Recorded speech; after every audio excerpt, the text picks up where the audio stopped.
Welcome back, everybody. It's another episode of the Nonprofit Show. Wow, this is going to be a really interesting conversation because we talk a lot about volunteers, but I don't think we always necessarily talk with experts who know about volunteers and volunteerism. So I'm really excited to have Nicole R. Smith, CVA, and we'll learn more about what CVA is. She's the executive director of the Association of Leaders in Volunteer Engagement, along with Allie Acridge. Allie is a volunteer engagement coordinator, specialist at the women's community. But more importantly, she's a part of the Alive group that we're going to be talking about. It's one of their big projects coming online. So, ladies, thank you for joining us. Thanks so much for having us. We're excited to be here. Yeah, we're really excited. You know, we always hear about volunteers are the lifeblood of an organization. And yet, I was saying in the green room, for all that we say that and all that we might think about it, we don't always act like that. And we don't always look at this as a profession. And so, within the nonprofit sector. So I am super excited to learn more about this, how we can become more professional and how we can really drill down on the opportunities of this being a really cool profession within the nonprofit sector. So no pressure, ladies. I'm heaping a lot of pressure on you, but it's gonna be fun. We never have pressure from our amazing sponsors. What's really cool is that they do not dictate our editorial content or our focus. And that is really special and really unique in broadcasting. And those amazing partners we have are Bloomerang, American Nonprofit Academy, Staffing Boutique, JMT Consulting, Interim Executives Academy, Your Part-Time Controller, and Fundraisers Friday. I'm Julia C. Patrick, CEO of the American Nonprofit Academy, and I'm really excited to dig into this conversation. First, let's start off with Nicole R. Smith, CVA. She's the Executive Director of Association of Leaders in Volunteer Engagement, a lot of times known as Alive. And you can learn more about this group at volunteeralive.org. So, Nicole, let's back the bus up and start off with, what is the CVA? So a CVA, it stands for Certified Volunteer Administrator. And basically what that is like what the CPA is to the accountant is what the CVA is to the person who is in the volunteer engagement profession. It lets people know that we know what we're doing for the most part. It's just that certification of standards that we're all working along the same lines of best practices and things that really help guide the profession to ensure that we're all, operating along the same, operating around the same lines of what works best or gets great results. I love that because oftentimes I feel like somebody who does volunteer coordination work, they've had to learn on the job. Yep. And that's tough because a lot of times you're talking with folks that are corporate sponsors or they're bringing their teams and there's an ability to build deeper engagement. And if you mess up, you got some bigger problems than just that one activity. So Allie Acridge, I see you nodding your head. You know from whence I speak. You're the volunteer engagement specialist at the women's community. And you can find more about Allie and their mission at womenscommunity.org. What is it that the women's community does in your work? And then let's tag this back into Alive and how you found this professional organization. Sure. So the women's community is a domestic violence and sexual assault shelter, along with outreach services. So the volunteers do direct client service with victims and lots of other things like run our pantry and help with reception. And finding that you come to a point as a volunteer coordinator where you're like, I need more. And Alive is that more to me, and finding connections and things to get involved in and being part of the greater good and furthering the profession. It's really interesting to talk with you, Allie, because For most people in the nonprofit sector, they realize that you work with a completely different framework because of confidentiality, HIPAA, and keeping, I would assume, your site secretive, right? Mm-hmm. Tough thing because you're bringing people into a trauma environment. And I would imagine most of your volunteers have no idea what they're going to be getting into. I mean, they come from a place of a good heart, but managing them has got to be pretty dicey. Yes, it can be. Yes. One thing is we like to stay connected just as volunteer coordinators, and we like to connect with other volunteer coordinators, kind of the same concept in offering victim services and keeping the volunteers, lots of check-ins, lots of, what are you doing for self-care type of things. Mm-hmm. So let's talk about that, Nicole, because just from Allie's experience and what she has to do, she has to be strategic. She can't just like open the doors and say, okay, you do-gooders, come on down. How do we think about being strategic and being a strategic volunteer manager? So when you're talking about volunteer engagement strategy, strategic volunteer engagement, it starts from the top down, right? So I think of it as, like you just got a brand new sweater, or maybe your grandmother knit you a sweater and put a little like tag on it to say from grandma or something like that, right? And the way most organizations think about volunteer engagement is like the tag. It's something that you can just cut off, and if we don't have it anymore, fine. It's not. It was a nice to have, but it's not that big of a deal. But volunteer engagement strategy literally is if you pull on the string. Remember, they say don't pull on the string because it's going to ruin the sweater. But if you pull on the string, you see how it affects the entire sweater. That's what volunteer engagement strategy is. When you pull on that string, it literally affects every aspect of an organization in such a way to help build capacity and build bonds in opportunities for volunteers to build bonds within the community, that maybe everybody who's working in the office or at the exec level or different people from different places within the organization don't necessarily have that touch point all the time, where your volunteers are that connection to the community. But the thing is, that's the last part of it all. What happens in the community is what has been planned and strategically looked at, and how are we going to make things work together so that the end result is what happens out in the community. And the volunteer engagement manager has to manage and overlook so many different things. People will often say, managing volunteers is like herding cats. And I say managing volunteers when done well is like a conductor overseeing an orchestra. They know exactly who needs to go where, when it needs to go, how it needs to happen, when everything comes and goes, and it moves beautifully. But that all comes with planning and not just an afterthought of, a volunteer can do it, or we can get somebody to do it. Because I think I've heard you say, like, if you fail to plan, you plan to fail. It's the same thing when it comes to engaging volunteers within the organization from the top down.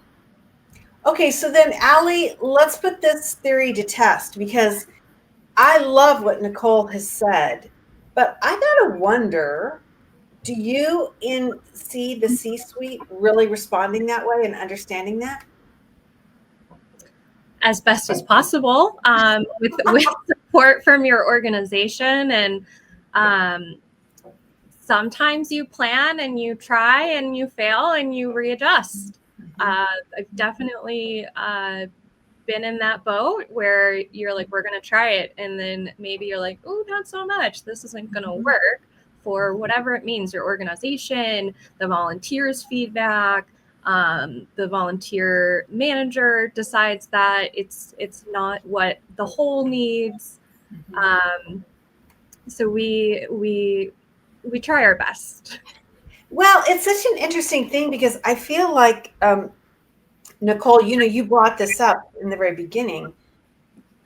This is a professional approach. with certification and training and knowledge.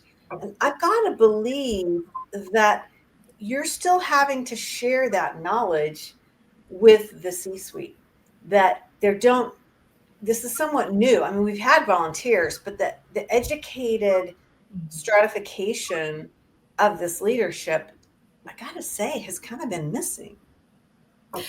Yeah, and it's one of the reasons why Alive exists is we help leaders and volunteers, volunteer engagement professionals get the ear and get the buy-in and get the opportunity to have those conversations with the C-suite and speak in a language in such a way that it gives a light bulb off to the person who is overseeing everything from the top down.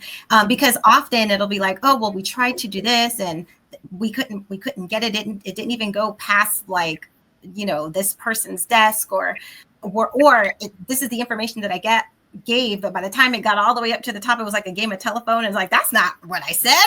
Right. And so, but it's important because the organizations that we have seen that have been very successful with their volunteers are the ones who have the backing of the C-suite, right?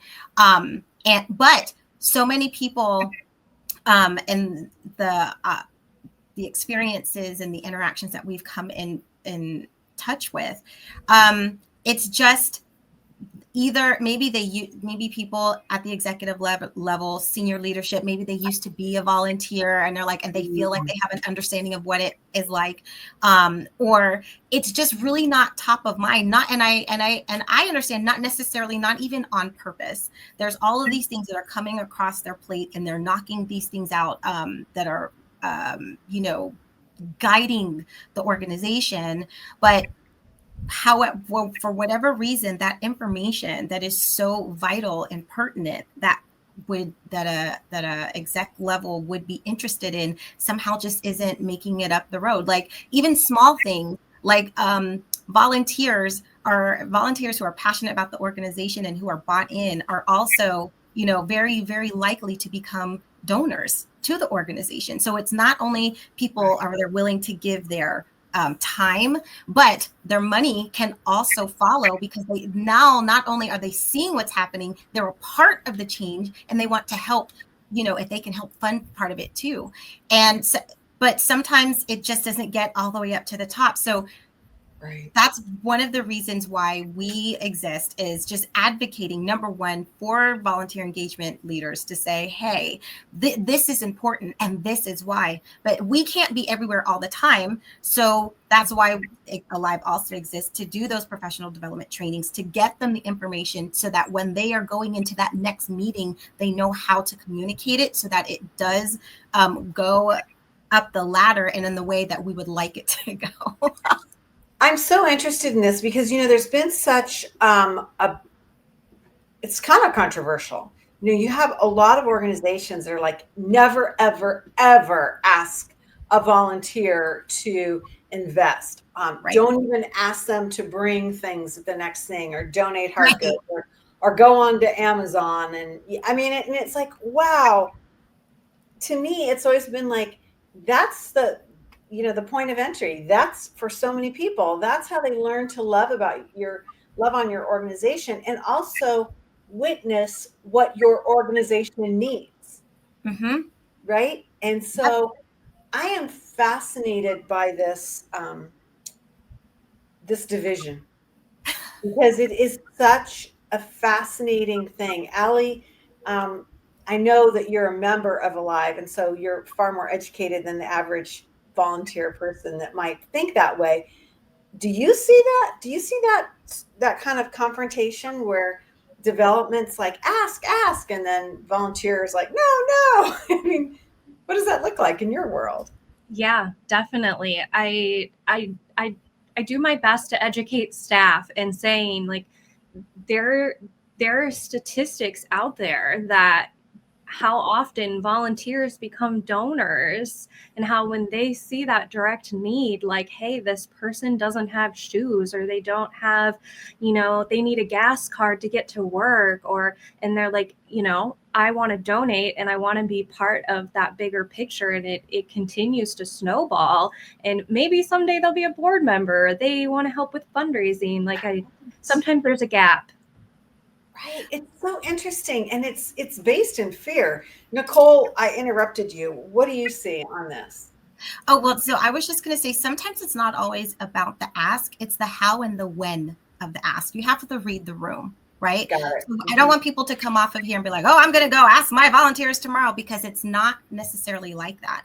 It works differently in different organizations. But like you said, it's getting over the fear of the ask. In some organizations, we just educated our volunteers. These are different ways that people can volunteer. That can donate at an organization, including yourself if you want to. But it was never a direct ask. It was like, tell your friends, these are all the different ways that if you have friends and family that want to get involved in the organization, here is how. And the residual of that is not only are they sharing it, but they now themselves also know how. And then in some organizations, it's been a direct ask. This is how we are. Some organizations, we've had volunteers like, how come you've never asked us to give? Oh, God. That makes me want to cry. I hear that. Mm-hmm. Nicole, that just makes me sick to my stomach. I'm a big believer in the needs now list, meaning that it's like in terms of printing, it's like 3 up on a sheet or 2 up on a sheet. It's like a list. And it's like, today, this week, this month, we need diapers, we need books, we need gas cards, whatever the heck. We need, a bookkeeper to volunteer, or we need a therapist. I think that there are things that can help those volunteers champion the organization. Yeah, I can't do that, but my sister-in-law can, or my brother can. I just feel like we don't take advantage of it. And that is the beauty and the value of a volunteer engagement professional, somebody who because those things are on their minds all the time, and they understand how to navigate that. They understand the time, they understand the how, they understand the when, they understand that when you take care of your volunteers and you treat them well, they are going to be your champion. They are better than any Facebook ad that you could have, Facebook marketing ad or anything, because when you treat people well, they want to tell others about it. And it's getting that understanding that volunteer engagement is not just the volunteer coordinator's job. It's the entire organization, because a volunteer leader can train, recruit, get them ready, send them off, and they have one interaction with a staff person who walks by and it ignores them, and they're like, I don't want to come back anymore because I had a bad experience. And it's just like, so it's understanding that the appreciation of volunteers, it might start with the coordinator, but it's a community thing of the entire organization. And as we work together to for that mission, and we're coming together and we're treating each other well, your volunteers will be the greatest sounding board for you, and will show up in ways that you would have never expected. I just say really quick, the Association of Leader Volunteers is volunteer powered, right? So there's one paid staff person, which is myself. We've been in existence for 16 years, and we finally have our first full-time paid staff person. But the amount that we have been able to accomplish over 16 years solely on volunteers. So when people say, oh, volunteers are unreliable, I'm like, send them to me, because a whole organization has changed lives for volunteer engagement leaders nationally and even internationally, all based on volunteerism and people giving time to something that they are passionate about. It when done well, it's amazing. Okay, so then let's let you pitch this a little bit further, because I'm all in. How do we get involved with the live, and how does this professional management and, I'm going to say, career development actually work with your organization? Absolutely. Well, I mean, obviously, you can just go to the website, volunteeralive.org, and there's all sorts. So if you are the leader of volunteers, if you are a volunteer engagement professional, the first thing I want to say is you are not alone. Many times in organizations, the person leading the volunteers, they're the only one, they're a department of one, and they're just like, they feel like they're on an island with over about 1,000 members for Alive. We are your people. Somebody said the other day, like, Alive is my tribe, right? That is where you can connect and get what you need. And we have professional development workshops once a month. We have archives that people can access. So there's a whole community of people here to help you, and not only help you, but advocate for you. And that's where, we're going to be talking about the impact awards in just a second, but that's what that's about. It's elevating the voice, elevating the work that leaders of volunteers are doing, and getting it in front of people so that they understand, this is something that is it's important and not just an afterthought. Because and I know in a lot of organizations, the volunteers just get added on to somebody's other role, and they just acquire it. Just because I can drive a car doesn't I know how to build it. Just because I volunteered once before doesn't mean I understand all the nuance that comes around in it. And so that's where Alive comes in. We are advocating. We're advocating on the outside. We're training up on the inside. We even have there's even like an International Volunteer Manager Day, November 5th. And it's a day, because you always hear about awards for volunteers doing so many great things in the community, which is amazing. But you never hear about the person who was coordinating and making sure that everything, it's kind of like the wedding coordinator, right? Everybody sees the great of what's happening. They don't see the madness and the chaos behind to make it happen. But that's where that volunteer engagement professional, that leader or volunteer comes in. And so it's our job to really elevate them, which is why the Impact Awards exist, which is why International Volunteer Manager Day exists. And it's why we have those trainings of bringing people in, because and this is the last thing I say, because I know I'm getting passionate about it. When volunteers come in and people raise their hand and they want to come in, it's not just, we'll stick them in the back and help them, stuff envelopes, right? It's how do we engage them? How do we make sure that they are not, in their willingness to do good, that they're not accidentally causing more harm than they realized? All of that comes through training and recognition, and having those conversations to where the community is going to be stronger. And there's all kinds of studies that say, as you give, right, it comes back to you. And I just feel like, as we return back to community and understanding that, as I scratch your back, you scratch mine, that's both of our backs get scratched and none of us itch anymore, right? And that's how we make that change in our community. And that is why we, as Alive, exist, to help those who are leading volunteers, give them the resources and the support that they need, because it's not an easy job. It is not an easy job. So but Allie, it's meaningful. Yeah, absolutely. So Allie, talk to us about your experience in your profession, and how it's been supplemented or changed by being a member of Alive. Oh my goodness. Exponentially. I think every week there is at least one thing that I do to stay involved or connect with somebody from Alive, or they have a community of practice meetings, which are wonderful. A lot of us, like Nicole mentioned, are usually by ourselves, the only one doing the thing in our organization. And it can be isolating and sometimes deterring, especially when you're trying to continuously explain to staff that volunteer engagement is for everyone.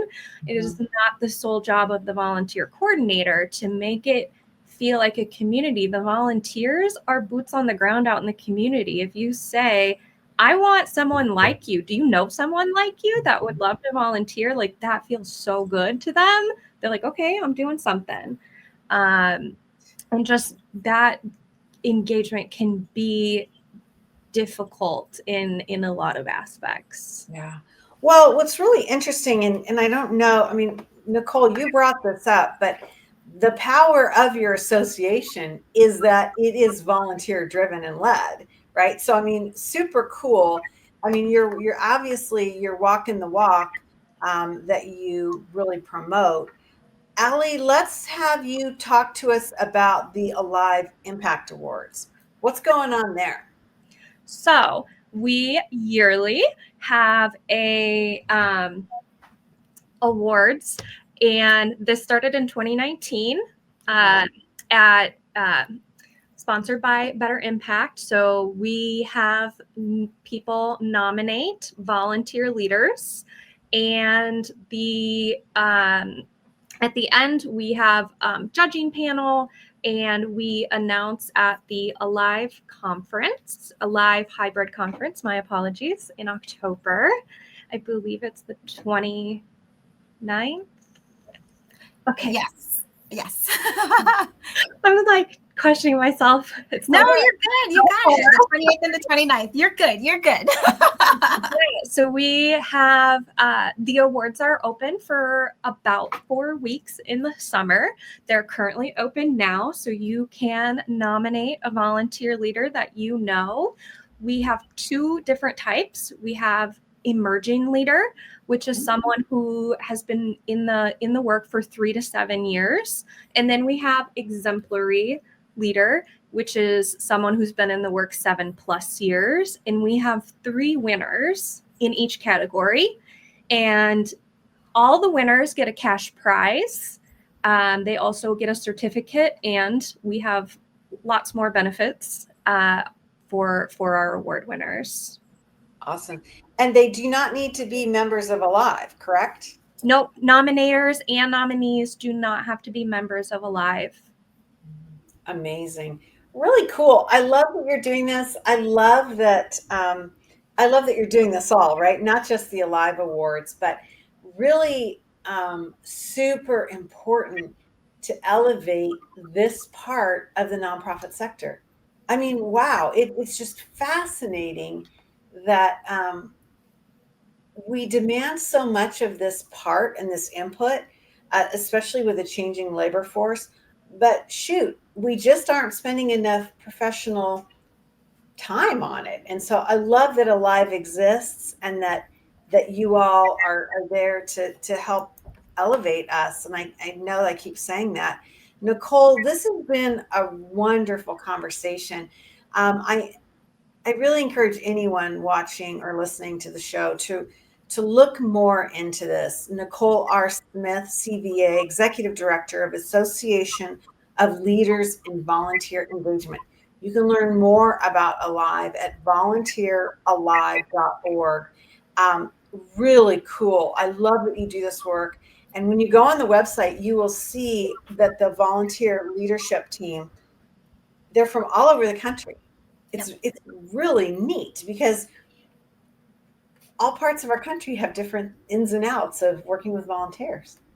So I think it's really, really interesting to see it. Nicole, thank you so much for being with us. It was my absolute pleasure. And I just want to give a really quick shout out to Allie. Like I said, she is a volunteer herself, and she has her day job and her family, and she stepped up to really lead the awards this year. So I just really wanted to give her a shout out because she's been doing a phenomenal job, and it was important for me for her to come to talk about it because I wanted to showcase her as a volunteer for everything that she is doing as well. It's really great. Allie, you've really been a great guest because it's been fun to see how you have benefited from this, alignment and this professional development. So it's been really fun. Allie Acridge, Volunteer Engagement Specialist at the Women's Community. And you can learn more about their work, and you can see some of Allie's work on womenscommunity.org. And you can learn more about that. Now, if you want to learn more about the awards, you definitely want to go back to the Alive, volunteeralive.org website. And spoiler alert, August 1st is right at the end of this week. And so we kind of got to whip it up into shape because we want to make sure that if you have an opportunity, you certainly wouldn't miss that. So, ladies, thank you so much. It's really been amazing having you on. We have an amazing time every day with our guests because we have phenomenal presenting sponsors. They include Bloomerang, American Nonprofit Academy, Staffing Boutique, JMT Consulting, Interim Executives Academy, Your Part-Time Controller, and Fundraisers Friday. These are the folks that have been with us now for more than 1,300 episodes, and we are now in year 6 of broadcasting. So we would not be here without our sponsors. Ladies, this has been really a great conversation, and I'm so thrilled that we somehow, the planets and stars aligned and we could meet because I just feel like this is an underrepresented topic across the nonprofit sector. So we look forward to having more conversations with you for sure. Thank you so much. Thank you. Thank you. As we end each and every episode, we remind you to stay well so you can do well.